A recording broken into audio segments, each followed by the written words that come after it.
Welcome back to Breaking Bullying. In this episode, we will hear from a woman who has faced severe cyberbullying after her appearance on a YouTube game show. We'll get into it after I hit this music.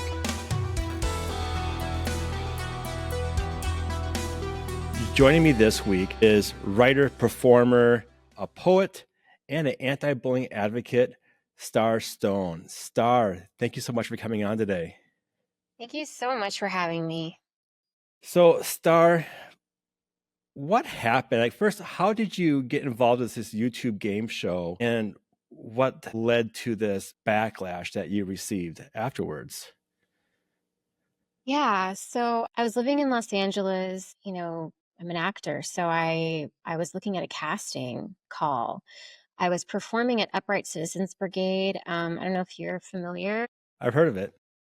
Okay, cool. Yeah, so comedy, improv, sketch comedy. So I was performing there, and a friend of mine sent me a casting call essentially, and I felt like if it's coming from UCB, a friend from UCB, referring me to this casting website, like it's probably going to be comedy, it's probably going to be fun, or I just, I sort of trusted that, right? So I read this casting call for this. At the time, it was just sort of like seeking vegans. Like it didn't really have much information. But when I read the casting call, I was immediately interested because I had so many years of experience, not only as a vegan, but just living, breathing in the wellness industry, meaning like I started working within the wellness industry. So I thought, well, as an actor, that sounds great. I was not actually vegan at the time. I just thought from an acting perspective, Okay. I could do this, right? Like it's something I could be cast in. So I reached out and I had a phone call with the director. And based on my conversation, it seemed like we were moving forward. There was not a whole lot of information about the show. On the phone call, she did go over like that it would be on YouTube and the channel to check out on YouTube. So that was sort of like basic information. But yeah, I was cast from there. And in retrospect, I'm just recognizing as I'm sharing this with you, it really was sort of my first time, I think, doing anything like this. So I have a theater background and I hadn't really put myself out there for anything that was not either stand up comedy, sketch comedy, or theater, meaning like live performance. So this was my first time doing a project that was going to be for social media. And I didn't really know what to expect. And sort of the day of was really when I got more information even about what we would be doing. And I really detail this in my show. In my show, Villain Era, I talk about the process of arriving to set and recognizing I don't really know what I'm getting involved in. So there's many layers to this process of realizing I signed up for something and I just sort of trusted that it would go well. I didn't really do my fact check. I didn't really, I'm trying to take some responsibility here. Like I didn't really know what I was getting involved in. So we shot it, and there would have been no way I could have known that it would have had the response that it had. 17 million views on YouTube. Yeah. And the producers, the team, you kind of used my performance and edited it in a way that created a narrative around being a villain or being a bully, which, we filmed for a certain amount of time. But what ended up happening was that they did take out other people's voices and interactions, and they sort of streamlined my words and my sentences together in a way that definitely paints a picture that I was a certain archetype, that I was like a villain Yeah. or I was a bully. And they left out a whole lot of content with other people talking in between me talking, or other people were talking essentially, but they kind Yeah. of, so the end result was that I looked aggressive, like an aggressive competitor on the show. And after that, I was harassed, bullied, stalked, and threatened for over 5 years. Wow. Are you okay with naming the show that you were on?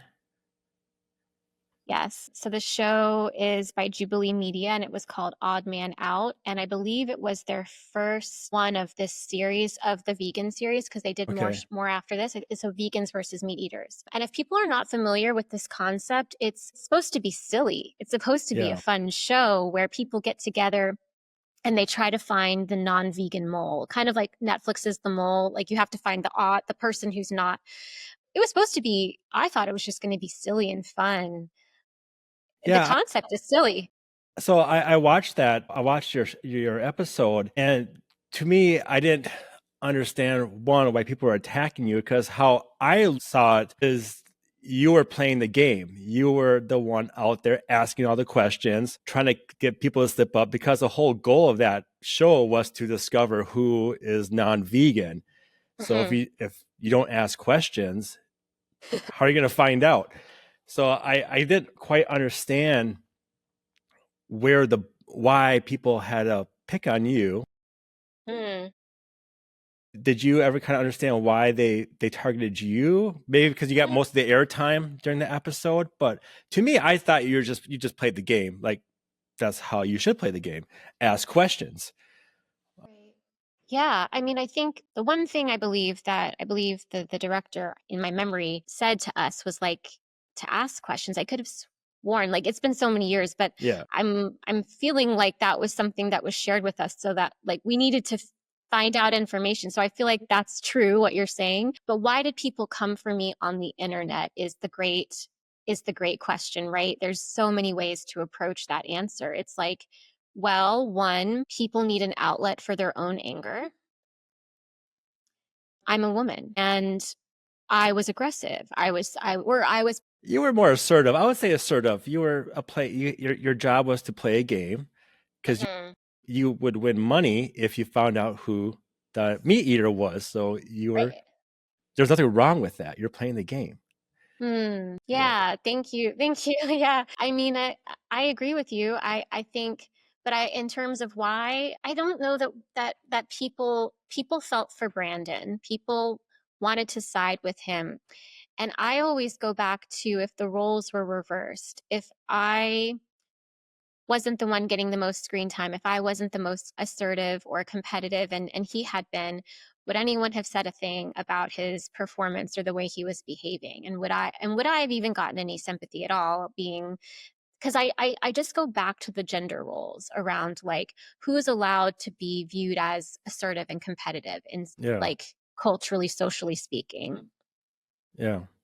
So, and if you want to go back and see that video, you went by the name Erin at that time, and now you go by Star Stone. What was like your first initial reaction when you saw like the first hate comment come up? So it definitely didn't happen slowly. It was all at the same time for me. So I don't even, in this moment, I'm having a hard time remembering the first time it like that I knew it was that it was happening. I honestly don't remember. I think I just like the most I remember was it just happening all at once Yeah. to where I couldn't keep up. I was not even sure what to do in a situation like that. I just remember that my Instagram had, you know, all these new followers and messages and comments. And in my memory, it was hundreds and hundreds and hundreds and hundreds and hundreds. And same on Wow. YouTube, but in YouTube, it was in the thousands. Yeah, I can't remember what the number was in comments on YouTube, but there's a lot. I looked through some of them. Yeah, I stayed in my show. I try to remember the exact number that I say in the show. It's actually a line, like 297,000 comments or something like that. Oh, you know what? I will look it up right now, 'cause I got my Yeah, YouTube let's look it pulled up. up. Look it up. It was six vegans and one. Oh, it pulls up right away. Um, so you had I gotta type in Aaron with that search. Maybe I'll get it here. Six vegans, 1 minute. Okay, here we go. 5 years ago, 17 million views. Of course, on YouTube you get commercials. Um, Stupid commercials. I'm not paying extra to get rid of them. So 129,000 comments. That Yeah, is crazy.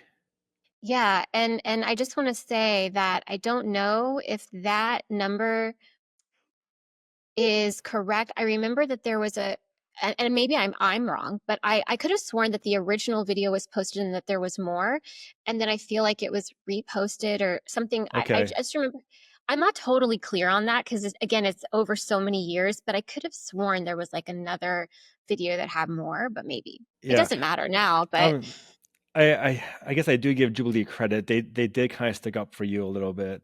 in their comments?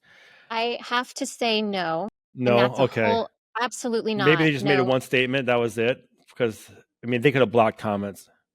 It's a loaded that is a very and I would Okay. be happy to share more, and I do talk about it in my show as well. Yeah. I was not supported at all, Really? at all. Yes. Yeah. How did this affect you, like, mentally? That's a big part of my journey over the last 5 years is taking care of myself and my mental health. It affected my mental health in a big way.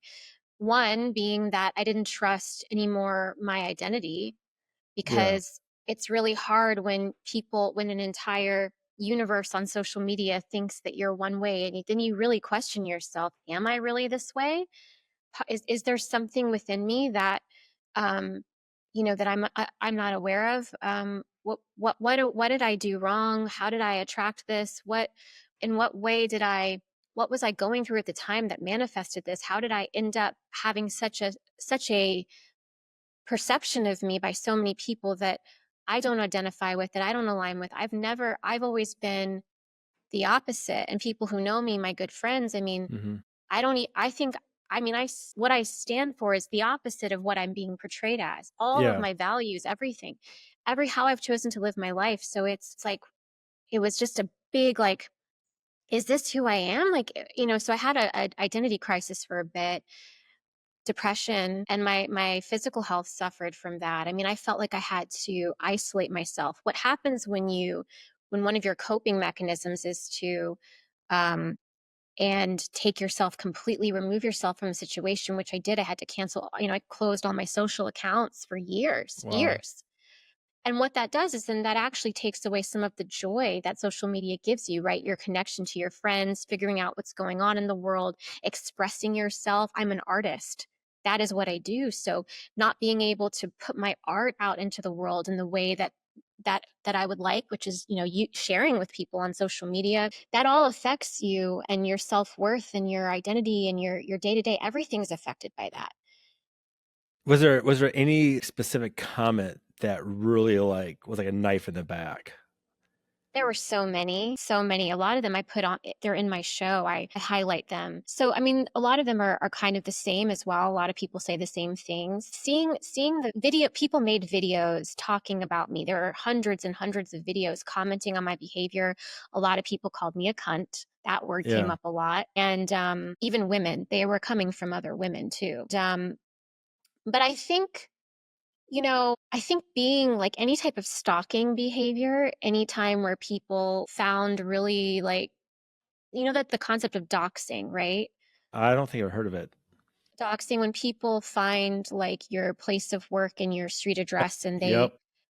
right. So when that type of stuff happens over a silly little video, you're like, wait, what's going on? This is actually bigger than a little bit of than some cyberbullying and online harassment. If it leaves the page, so to speak, if it leaves that universe and comes, that to me, that was more concerning than anything anyone said. Yeah. If my physical safety or my family's physical safety is at risk from this video, it's gone too far. It Yeah. needs to When stop. when I was running for school board, I talked about this in a few episodes. So I wasn't the target of the main attack. It was my friend Elizabeth. And what they did is there's a member of the school board who didn't want her on the board and didn't want me either because the board likes to control everything. So they came up with a fake post and they attached it to a different post.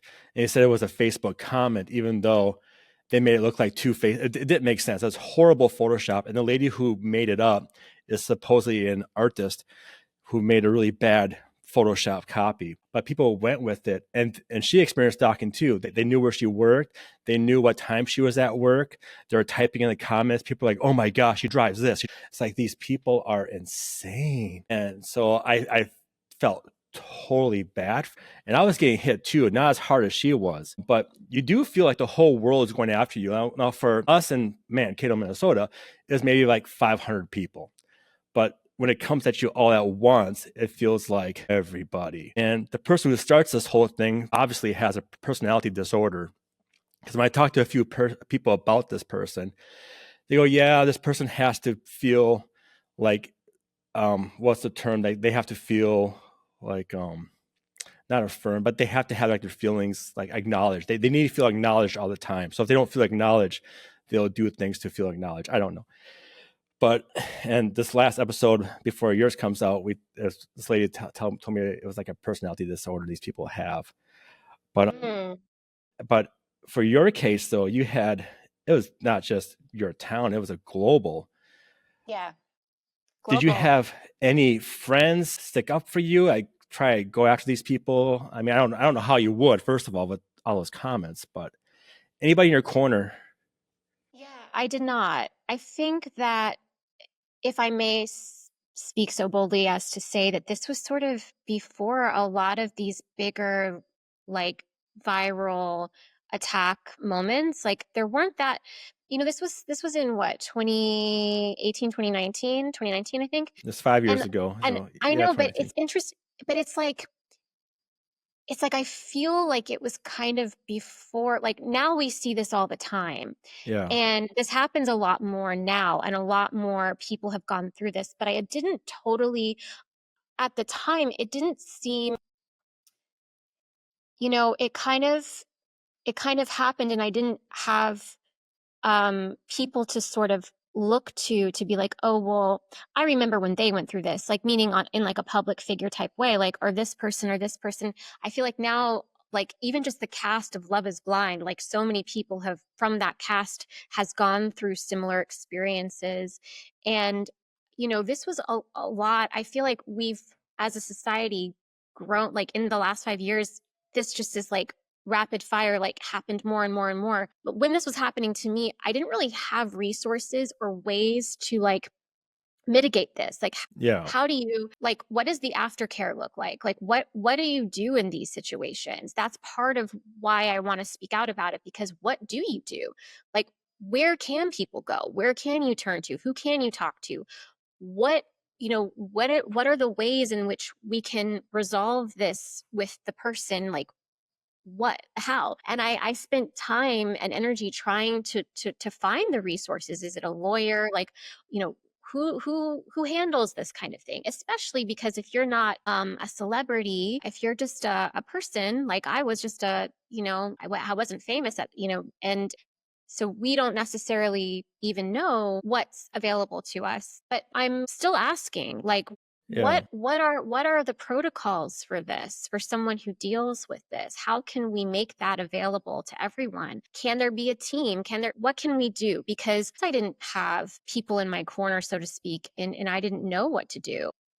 And if you feel helpless, you feel alone, it pushes you more into that isolation. It affects you even more. I started to get paranoid, insecure. People were stopping me wherever I went. I was in the bathroom at a theater in New York. Someone spoke to me in a bathroom stall. I went to dinner. So I was in North Carolina, and then I was in London. I mean, anywhere I went, people were stopping me. Yeah. And it's sort of like that overnight fame also, Yeah. that is like just not a lot of people have gone through, and it's a really unique experience. I think, well, I think there might be more people that have gone through it than what we know about. I think what there needs Yeah. to be done is there needs to be laws Yes. against this, because when I was running for school board, since you put yourself out there publicly, people can say whatever they want to you without getting reprimanded for it, because there's no law saying they can't do that. I mean, we see it on the news with politics. They can say whatever they want about somebody. Too bad. What people are forgetting is that we're forgetting that we're forgetting that that person is a human being, Mm, and we're just labeling them as the president or an actor, but we forget like this person is a human being with feelings. And hmm how would we handle this if this was our kid getting picked mm, on? Would we want other kids doing what we're doing to adults? And I think people just they forget about humanity altogether, and they feel bad about themselves, and you just happen to be the butt of the joke that day. And if they make a comment and more people like that comment, they feel good about themselves, like they accomplished something. mm, I saw that in my own town, my small community, during school board elections, and looking at the comments on your page, people will say something really funny and stupid, but they get likes, and people keep feeding into that, not realizing the hurt that's doing to you personally on a personal level. It's like, hey, I just signed up to play a game.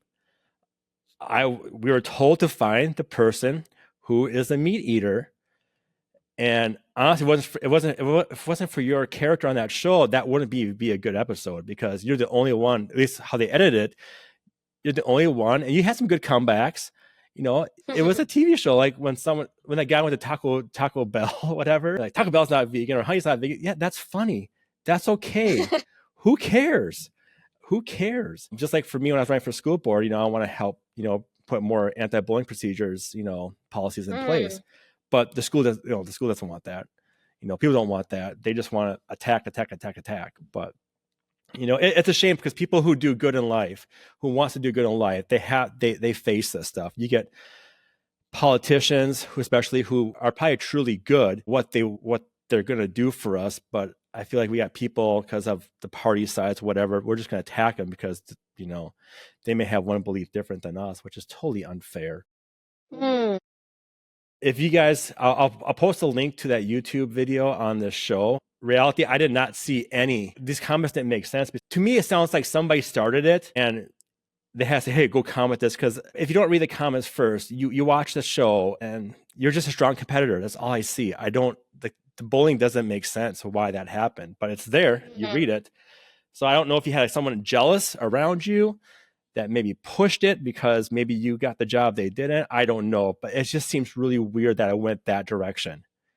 Yeah. So what I can say that we investigated in my show, and first of all, I want to answer that, but I also kind of want to just go back to what you just shared before this too. It's like, thank you for saying that. Yeah, I mean there's a depersonalization almost that happens when you're like, put someone as a title, like teacher, professor, like it takes the humanity almost away. It almost makes like the comments and the people making the comments are like, oh, well, it's this thing. It's not my friend, it's a depersonalization. So I just wanted to say that because it makes it slightly like easier. But in terms of jealousy or whatever created this, so my director and I, we had to investigate a bit to create the show Villainera about my experience. And in Villainera, we found a clip where we're curious, right?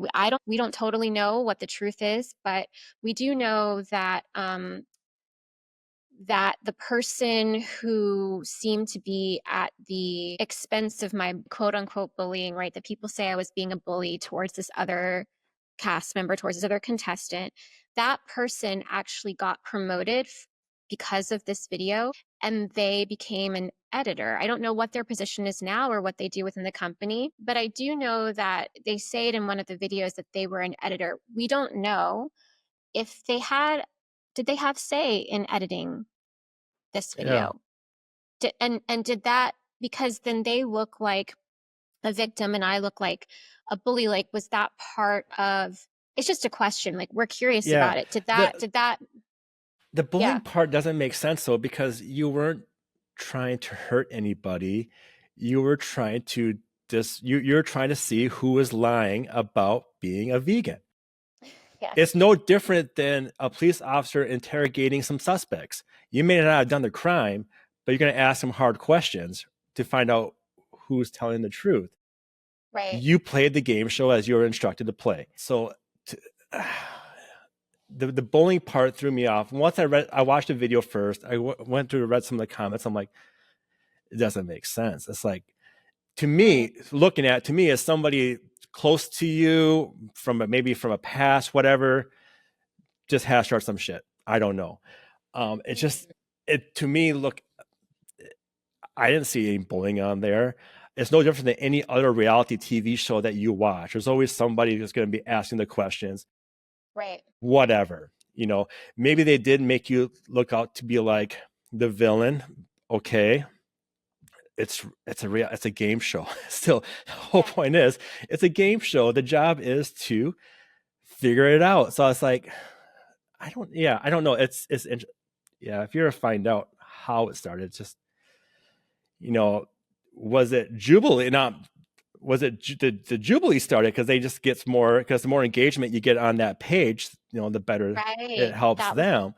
right. Exactly. Right. I know when I edit my podcast, I try to, if I post clips, I try to post good clips, not tell a full story, but just because I want people to listen, but just enough so they come back to it. I mean, that's how previews for movies work. If you ever go see a preview for a movie, like, dang it, the preview is better than the movie. That's editing. That's just how it works. But Yes. it gets you to watch it. So it's, yeah, I just don't, I can see where you caught off guard. I don't see how you got bullied. Your personality was fine. I mean, they at first I thought maybe you were the meat eater because they kind of made you kind of defensive, like, well, that's not honey, or honey's not vegan, or you're like, well, maybe essentially maybe you're the meat eater and you don't want to be caught, so you have to play the role to blame everybody else that they're It's so funny I because never they saw it.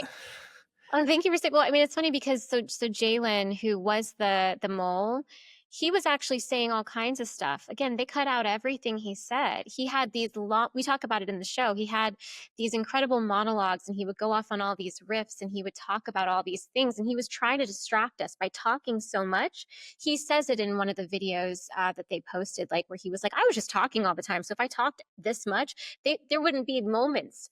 So that was part of my response and reaction was to Jalen. Why was I going in so hard? It's because I was like, let's stop this guy. We got to ask Yeah, because he did his job right. Like he did a good job. He threw me off because I was like, okay, he's taking up too much time. I even say that I think in the video. I'm like, he's taking up yeah. so much time. How am I going to find out who it is if he's talking the whole time? And that was the whole point, and that was the game. But you don't see that. They took all of that out. Yeah, people forget it's the power of editing. If you can, I always call them quick edits in my podcast, or I started editing school board videos for my local town, and I do a lot of quick edits. Well, one, I got 2 minutes to show all this stuff, but I got a lot of quick edits, so it may appear to be this person is very aggressive, where there could have been a long pause, but again, I only got so much time. I have to cut these pauses out, so it comes off like they interrupted the person or whatnot. It's just really tight edits. But Mm. I don't think people can see that whole picture. They're just like, oh, Erin's rude. She's a bully.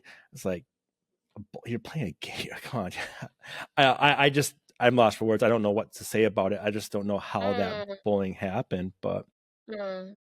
Star, what would be your advice to people that may be experiencing cyberbullying? Wow.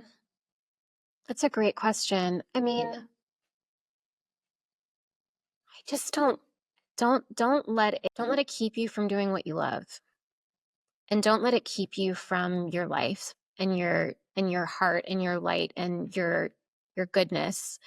Like take space, take care of yourself, but don't give up. I basically paused my life for 5 years. Not entirely. I was doing other things and I was doing good work in the world, but my spirit, my inner joy, my light, my playfulness, my happiness was really changed. And I just took it so hard. I just took it out on myself. And I wouldn't want anyone else to go through that, to be honest. Like, I would hope that people can take care of themselves, get the help that they need, and keep going. Like, the best revenge, right, is just don't stop. Like, keep Yeah. showing up. I think that's the whole goal, is they don't want you to win at life. They want to keep you down. I mean, Hmm. with what I experienced with the school board stuff, they didn't want us to win. And what's funny is the lady who they targeted won the school board election, which was like, ha, F you. Basically, Right. you try to keep her down, and she ended up winning anyways. Because the problem, well, with elections, it's name recognition. You don't ever want to give someone name recognition in an election. That's just stupid. But that just goes to how dumb some people can be. They don't think of that. Like, wait a minute, we're dropping her name a lot. This maybe, but anyways, it's always good to see people that go through this win. And it sounds like, your life now turning around. Tell us about what you're doing these days. Thank you. So, right now, I've been writing a lot of poetry, and my intention with that is to publish a poetry book. So, I would love to work with a literary agent and a publisher and publish my book. And the reason for that is because my book originally that I had self-published and put on Amazon. During this process, it got bombed and hated, and I was bullied on my book page, which then stopped me, right? Which is why my advice is like, don't let that stop you. Yeah. Like, because I was performing regularly, I was sharing my book, I was selling my book, and anyway, so it's sort of in my process of reclaiming. It's like reclaiming my poetry is a big thing for me right now. And then the other thing that I'm doing is my show Villain Era, which is about my experience going viral Yeah. and how that affected me, and how my life changed over the last 5 years. I tell my entire story. It's a comedy, it's a one-woman show. I use multimedia, I use real comments, real footage. It's super fun. I play weird, zany characters. I do some of my stand-up in there. Um, it's such a fun show. It's with a lot of heart. And I'm doing that show is coming up. So I took it to Edinburgh Fringe last year. I took it off Broadway for a bit in New York, a theater that was preparing me to take it to the Fringe. I went to UCB. We've been touring it a little bit, but now it's going to London in June. So June 8th and 9th at Bread and Roses Theater. I'm bringing my show there. And I just hope I can continue to share the show with people. Yeah. It seems to really like hit for people. Star, if people want to find you, follow you on social media again, how can they do Yeah. that? Just opened up my social media account a couple of days ago, seriously. So Awesome. Starstone Speaks on Instagram, but just know, like, if you're going to try to come for me, like, you will get blocked. I have a team of people I work with, and so there's no not going to work this time around. Yeah. I'm very fortunate that I have support this time with my account, but my account is there for to share my work, and to share an advocacy for anti-bullying. It's a positive account, a positive place where if you resonate with my story and you want to support me, please come join me and see what I have going on, see how you can support me on there. And if you have a story like mine and you want to share it, I want to start a community more than anything for people to feel like they free to, to share their story with me. Honestly, that's part of why I'm doing my show, is I hope more and more people can share and we can find solutions to this. And the other place you can find me is out on my website, starstonespeaks.com. I haven't opened up the contact form yet there, because when I had my contact form and my information available for people, people really took advantage of that, as you can imagine. So, but yeah, but what I have going on is either going to be on Instagram or it's going to be on my website. Yeah, I hope to share my story as much as I can and help Yeah. more people. I've seen some of your clips on your website, and your content's pretty darn funny. It's really great. Thank you. And I don't know if I'll recommend my kids watching it, but Oh no. Yeah, some it's of it's adult. it's Adult. really funny, and I think people can relate to that. It's perfect. So, Thanks. Star, thanks so much for coming on today. Thanks so much for having me.